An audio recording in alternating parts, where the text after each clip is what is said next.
Awesome. Here I am with the beautiful Kiki Lynch, a dear long-term friend of mine and yogini and woman of many talents and mysteries.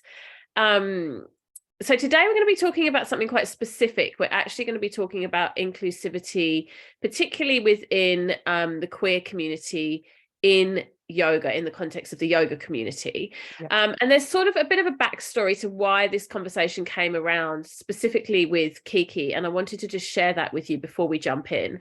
So a number of months ago now, I was becoming more and more aware that I wanted personally to clarify the gender policy around my own business. So I run a business called Bhakti, which is a yoga and Ayurveda, mostly online business. And many of the offerings that I have within that business container are for women, or they claim to be for women.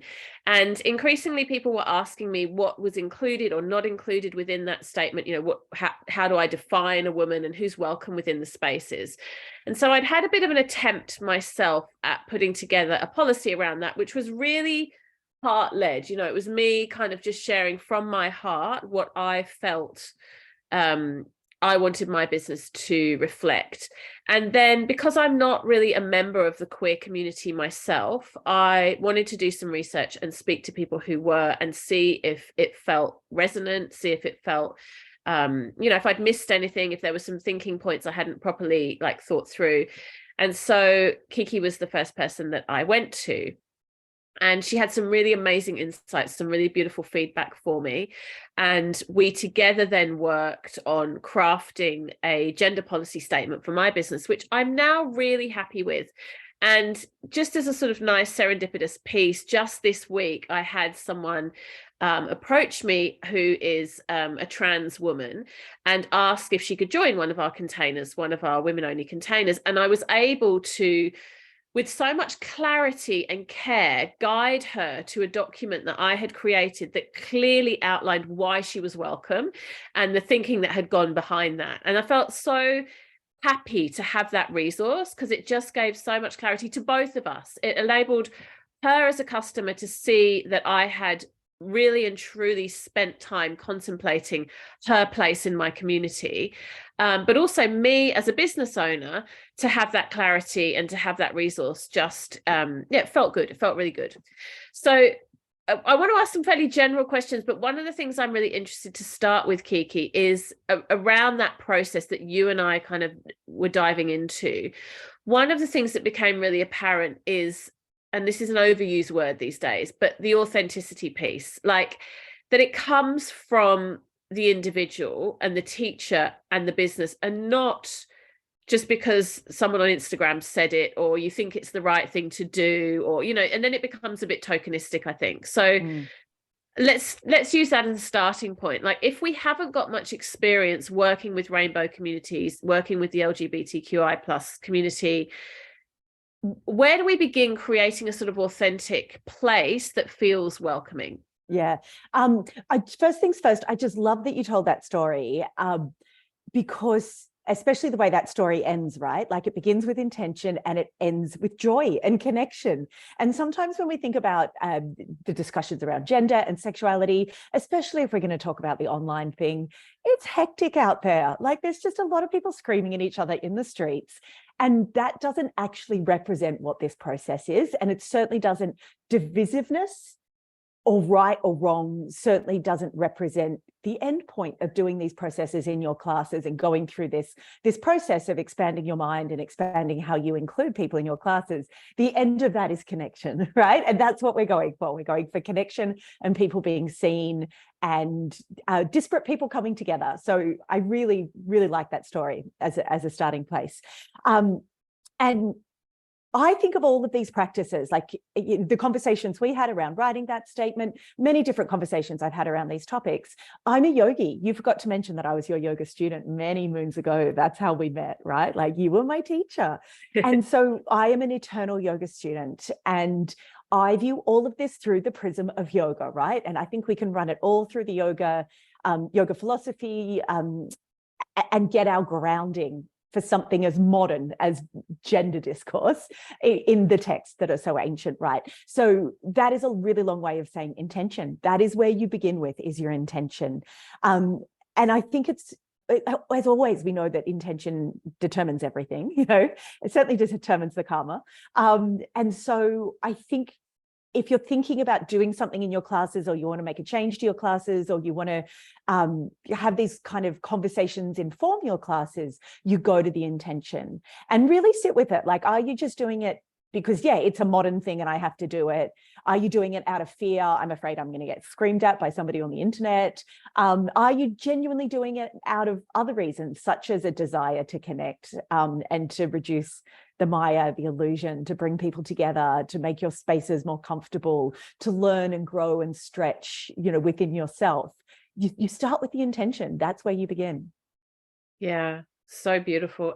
And what about when people are feeling nervous to step in? I mean, I think this is a very similar conversation when we talk about not just, you know, the rainbow community, but we also talk about diversity in general, whether it's body diversity, racial diversity, it doesn't really matter.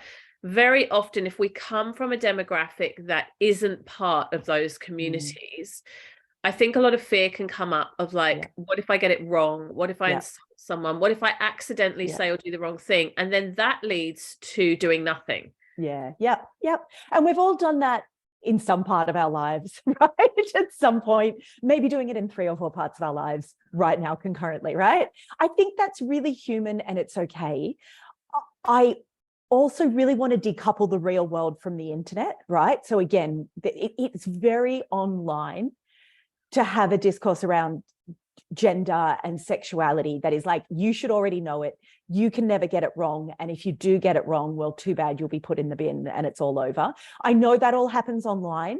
I don't think we can base our actions in the real world on the fear of that online conversation though, because we are teachers. We are in rooms with our students. They are people. They are not imaginary internet people. They are our students. Like, we are there to care for them, right? Like, you lead with love, like you lead with the love and care for your students and the people that you are working with and supporting through classes. That is a very different experience to faceless hordes on the internet. So I think already thinking like that and thinking in the real world, thinking in the room, looking at the faces of your students, that's what you anchor into, rather than the fears of the mob or whatever it might be, right? And so you start with intention. I think you let go of the part of the fear that's just the really, I don't know if we say like the really large part of the fear or the really like faceless part of the fear, and you let yourself sit in the part of the fear that is, oh wow, maybe if I start thinking about these things differently, my life will change, or my classes will change, or the way I do things will change. We're yogis. We love a bit of change, right? Like, we kind of work actively towards it. And we're always seeking to expand and grow and learn. And so that is scary. It is, but it's all right. And that's what you sit in. And then when you sit in that part of the fear, then you can be brave and do it anyway, right? If you just sit in the overwhelming fear of I'll get screamed on the internet, it blocks you. You're a bit stuck. But if you sit in the, okay, this is new and it's different and I'm going to be a beginner and that's okay, I'm going to do it anyway and figure it out by doing it, then there's so many possibilities in that approach. Yeah. Beginner's mind, right? Like coming in with that kind of awakened curiosity rather than an attitude of I've got this all worked out. Absolutely. Because when we think as well, none of us all have it worked out. There isn't one right answer to anything. Different people have different needs. And it can feel, I think sometimes when we think about it, it can feel almost exhausting. You're like, what, you mean I've got to take every single person into account, regardless of what type of body they're in or what their gender is like, what their sexuality is like what? Like, that seems like a lot. But actually, if you can strip it all just back to the essence of ahimsa, like if you're just there to be kind and do non-harm to as many people as possible, then you're 90% of the way there. Like, you're still it's not perfect. It's a practice, not a perfect. Like, you're still probably going to accidentally hurt someone at some point. And that's, it's not okay, but like it's part of it as well, right? Like it's part of existing in the world. You do not have to be perfect at this. You are allowed to to have a heart-centered intention that leads you forward and do your best. Yeah. And what to do if we accidentally make a mistake. I mean, let's make this really tangible. Like, let's say, for example, because this has happened to me, I'm hopeless with people's names in general. Like, I'm really good with faces and I remember people's faces, but I'm not good with names. And I tend to, like, it's not, so I have often the embarrassment of knowing someone's useless name. It's not a great quality for a yoga teacher, is it? Right, not good. I mean, I struggle with my own children sometimes, so forget about, a class full of 20 people. But so sometimes getting the pronoun correct for me, when someone has asked me specifically to use a certain pronoun, and then I'll stumble, and I might stumble a couple of times. So let's say we make a mistake like that, like a non-intentional, but we know it's not, we haven't expressed something in quite the right way or said what, we wanted to say. How do we handle those mistakes? What do you recommend? Yeah. So let's talk about pronouns for a little bit, right? I think one of the, in terms of pronouns and learning how to incorporate pronouns into your teaching, I think one of the easiest things you can do to show that you are a safe place for anybody who, has, for anybody, to show that you're a safe space for anybody is to show your own pronouns. So a really easy way to do that is, hi, I'm Kiki, she, her, so happy to be here with you today. We'll start in child's pose, right? That's not much, but anybody in that class who needs to know that you're a safe space for them and their pronouns is going to pick up on that. Maybe a lot of people in the class won't hear it, but the people who need to hear it, right? So that's just a really nice little way that you can just do something very simple that says, I'm a safe space for you. And then in terms of people's pronouns, don't assume. I know sometimes it could be, you can assume and you can get it right, and sometimes you assume and you get it wrong. So it's kind of a good idea to just not assume in general, and to ask people, like, to straight up ask people, what pronouns do you prefer? And some people will be like, okay, weird question. And some people will be like, thank you so much. Like, oh my goodness, thank you. I'd love to tell you my pronouns. And then getting to the mistake side of things, anytime you make a mistake, what do? You acknowledge it, you apologize. And if it feels like it's a small mistake and the person hasn't really had much of a response or reaction, or they're like, oh, that's fine, not a problem, you can keep moving. If you've noticed that maybe it goes a bit deeper than that, you stop and you check in with them. Like, are you okay? Is there anything you need from me? I'm sorry I did that. Like, again, it's not people screaming at you in the internet. It does not have to be really big. It may occasionally be, but assuming it's always going to be massive and then, oh my God, then we're all in trouble and I'm in the bin now because I didn't use somebody's pronouns properly. That's the fear that comes up that stops you from doing things. And so, you just, it's like, again, any mistake, apologize, acknowledge, ask if they need anything, keep moving. You've just given me such a powerful reframe there already, because I have not usually given my own pronouns in most contexts, because I have had the feeling it should be really obvious. Like, I think it's obvious that I'm she, her, so why do I need to state it? But actually what you've just done is completely reframe that and made me realize it's not for me, it's for the other people. It creates safety for those that need to know that I'm in that space with them around self-identifying what your pronouns are. I'm a safe space. And if you need to come to me and tell you that that your pronouns have changed, I've just indicated that I'm a safe space for you to do that. That's and look, and kind of another thing I do, I don't know that this is always the way, but I generally go with they these days. If I'm not certain, if I haven't had somebody's pronouns confirmed for me, I'll go with they. Because it just seems a little easier. It's respectful. And a little bit of a safer bet, Let's talk about other ways that we can create safe spaces and inclusive spaces. So particularly, I'm thinking about, yoga is taught in so many different places and ways and demographics. I live in Sydney's inner west. It's, the height of kind of diversity. So where I live and work, inclusivity and diversity is just such an ingrained part of how we are and how we live, that to not have awareness of that is kind of frowned upon, let's say, at the very least. But I'm thinking about, maybe there are some teachers who are less experienced with the rainbow community. Maybe they don't know anyone who's a member of that community.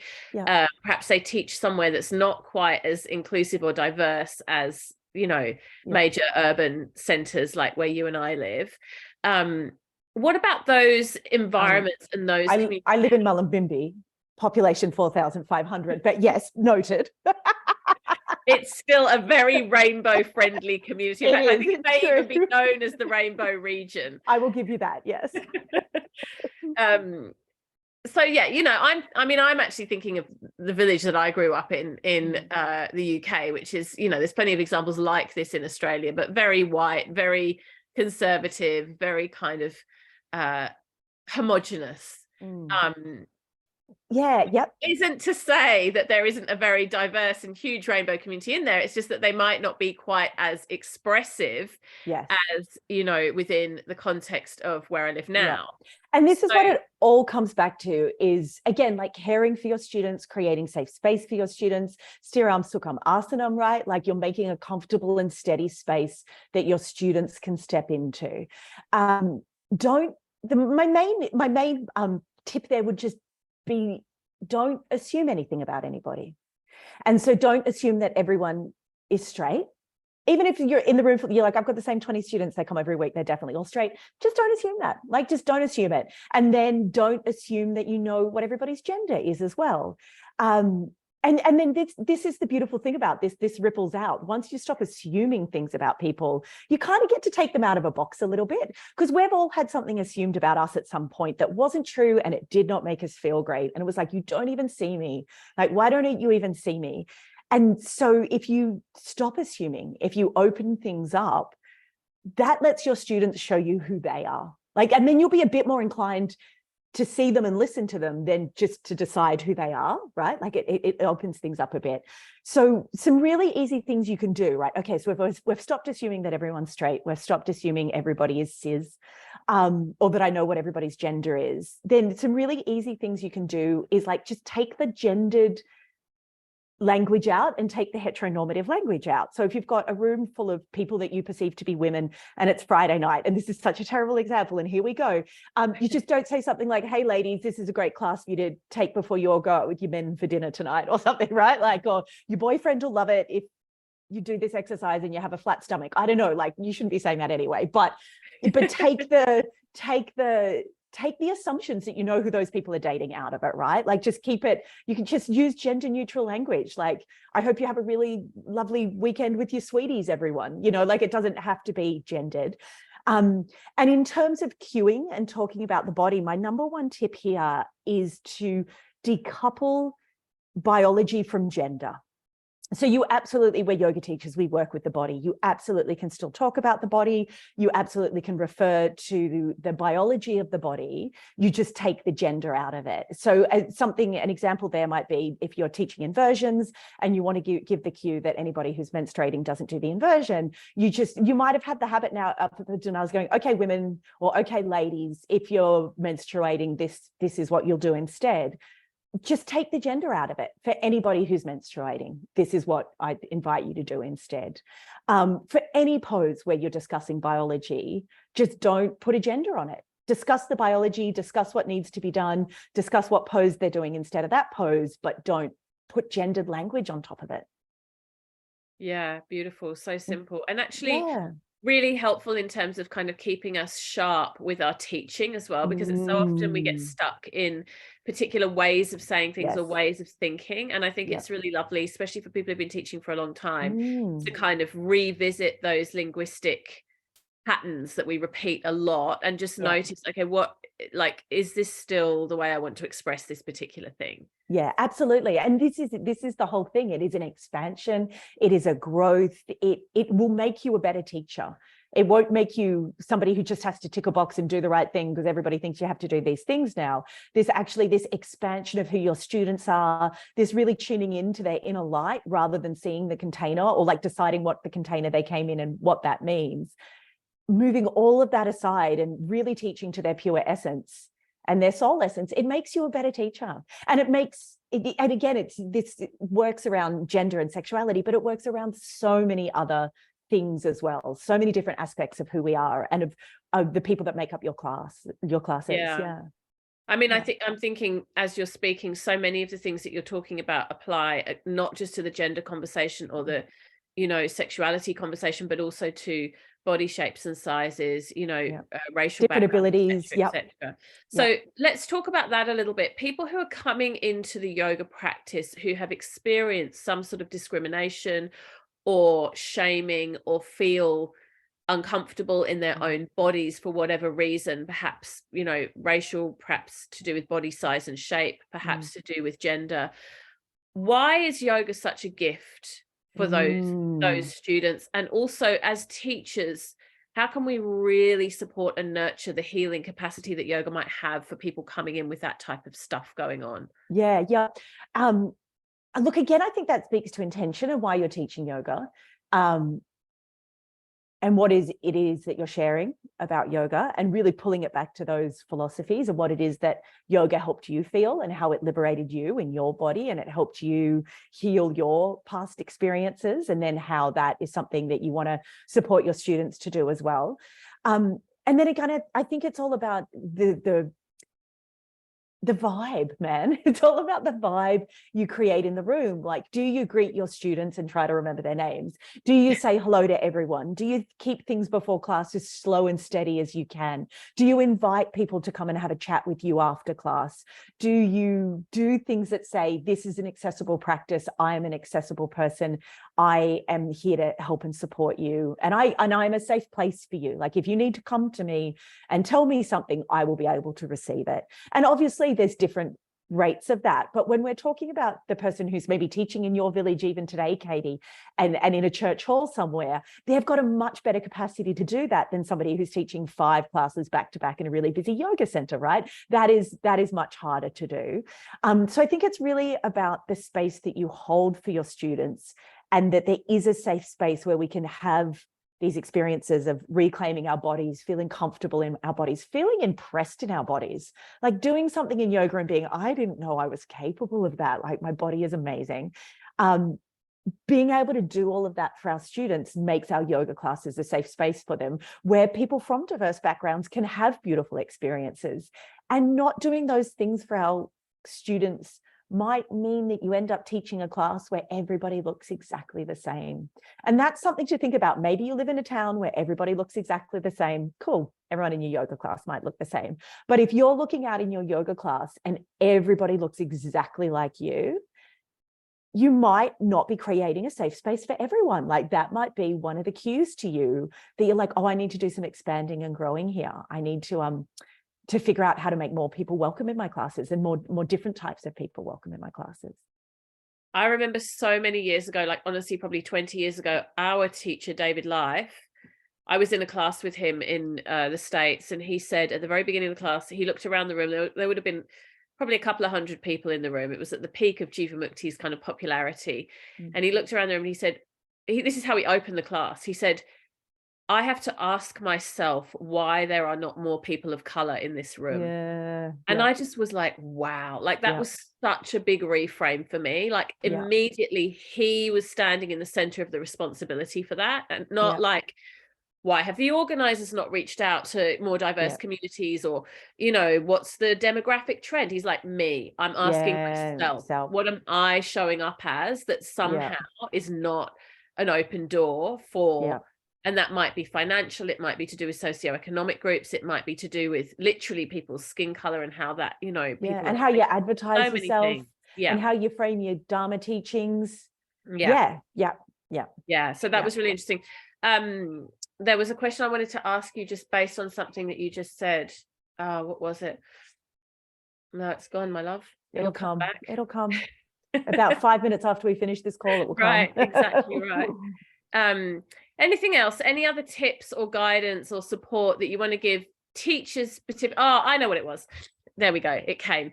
It's around the emotional side. So people in marginalized communities, I imagine, people who have experienced prejudice of some kind in their life would be processing a lot of emotional stuff at various different points, and perhaps also in certain contexts having to or choosing to not express that emotion in the way that they might feel it in their body, you know, like, for example, if you're experiencing micro racism attacks throughout a day or micro homophobic attacks, probably each time you're not going to respond because that's exhausting. So there might be certain times when you just put the lid on it.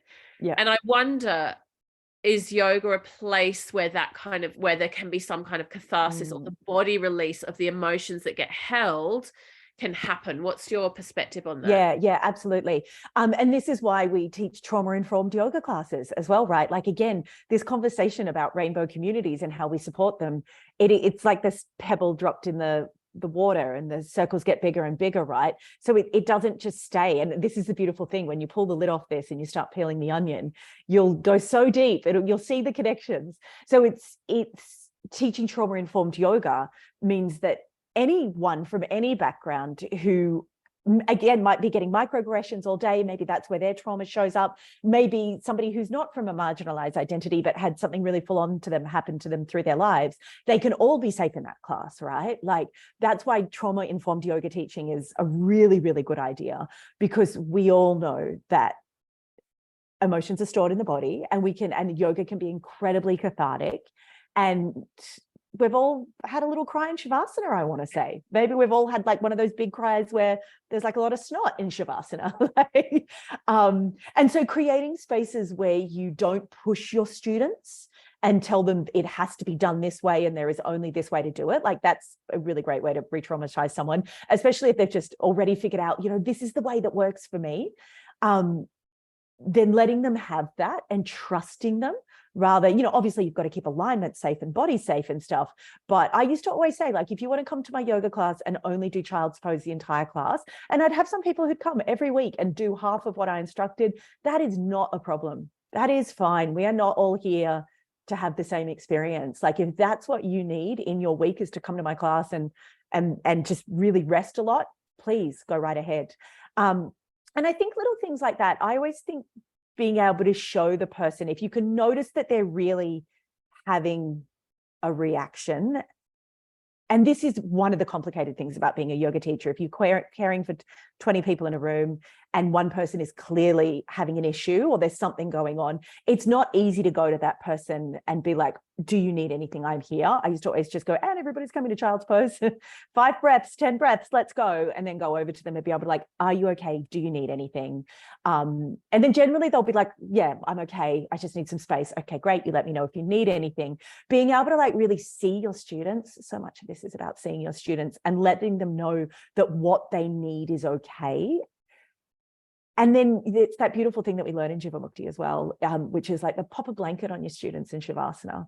Like, if you want to make people, feel safe, give them the opportunity to put their hand up and say, I'll come and put a blanket on you in Shavasana. And then sometimes I've done that. And then sometimes I've had students who would just start weeping in Shavasana, and I'll go pop a blanket, maybe not over their whole body, but I'll go pop a blanket over them. I'll go slip a tissue into their hand. I'll just do a little, like, I'm not going to bother you, but you're not alone. Like, I'm here for you. Yeah. I'm not ignoring what's happening. No. But allowing you to have the autonomy over your own process. I'm not going to take this experience away from you, but if you need anything, I'm here for you as well. Like, you are safe. So much of this is about letting our students know that they are safe in our presence. They are safe in our rooms. And to circle kind of back to where we begin, it's not just about safety. It's about joy as well. You can have joy in this room. You do not have to have your defenses up. Like, you can have a big cry and you can have a big laugh. Like, this is a safe space for you to experience yoga. You can do that here regardless of what happens in the outside world, what happens in your body, what happens in the discussion of your identity and culture. You are safe in this room and you can have pleasure and joy and freedom. And I will hold that space for you. Yeah. A little bit of humor always goes a long way, right? I mean, I'm thinking going back to the mistakes thing too, like if it's appropriate, making light of your own learning curve, I think can be quite helpful. Like, just like, I'm trying my best, I'm sorry. Like, it doesn't have to be super heavy and super kind of awkward. And we've all got someone in our lives who, when they make a mistake, goes, and especially around these topics, and I'm tending to, this is really, it's a bit prejudiced of me, I'm thinking older people sometimes, that went, oh, how can I keep up? Well, yes, I used the wrong pronoun, but how can I possibly keep up? And that's not what you do. You go, I used the wrong pronoun. I'm so sorry. I'm better than this. Watch me be better than this. Like, one tip that just came to mind for me that I've done over the years and I find to be really helpful, when people are having a hard time and or wanting to talk more in depth about stuff that's going on for them, but you can feel that there's a slight awkwardness in person, is I like to extend the offer, and I do this almost every time I teach these days. Feel free to email me. You know, I'm here for you. And if now's not the right time, if you haven't got time to chat, or you don't want to do it publicly in front of 10 different people who are also waiting to speak to me, send me an email. I will read it. I will engage with it. I will answer you. I'll give you resources if I can. Like, that's actually part of what I offer as a teacher, is not just the container of the class, but the container of yoga as an ongoing discipline. And for many people, I mean, actually, I find this, you know, I was saying this to a friend the other day, parenting teenagers, sometimes having a conversation with the teenager to their face is not that easy. It's easier to just send a text message and just say, hey, I noticed blah, blah, blah, or did you want to talk about blah, blah, blah? And you can have a back and forth text exchange with your teenage child that is so much deeper than an awkward eye contact moment where everyone's a little bit on edge. So and I that really, sometimes changing the modality of communication can be a useful tool. Absolutely. And really acknowledging, and this comes back to the power of the yoga practice, right? That sometimes what happened in that room doesn't show up for you immediately, or you don't need to talk about it at the end of the class, but you do need to talk about it the next day. Or the day after that, or whatever. Like, giving people time and space and different ways of connecting is like, I love it. Yeah. Beautiful.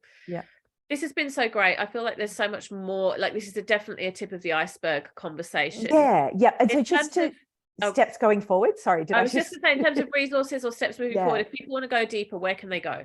Look, Dr. Google, right? Like Dr. Google. So there is so much information out there these days about how and things you can access to help you understand, especially if you're a beginner. You're like, I know there's gender conversation going on. I want to understand more about it, but I got nothing. Like, I just don't even know where to begin. I would recommend looking up your local rainbow group. So even here in Australia, something like ACON is a really great place to start, and go looking there for the resources. And they will have trans specific resources as well, and discussions of gender and how we talk about gender, and like really, and what gender is, and just to really help you delve deep and get a bit more information and understanding. So go find the resources. They absolutely are out there. And then again, think of your intention, like think about why you want to do this, grounded in ahimsa, grounded in your yoga practices. Start slow and simple, give your pronouns, stop using gendered language in classes, find other ways to say things. Hey, legends, rather than hey, ladies and gentlemen. We're Australians, call everyone mate, that's fine.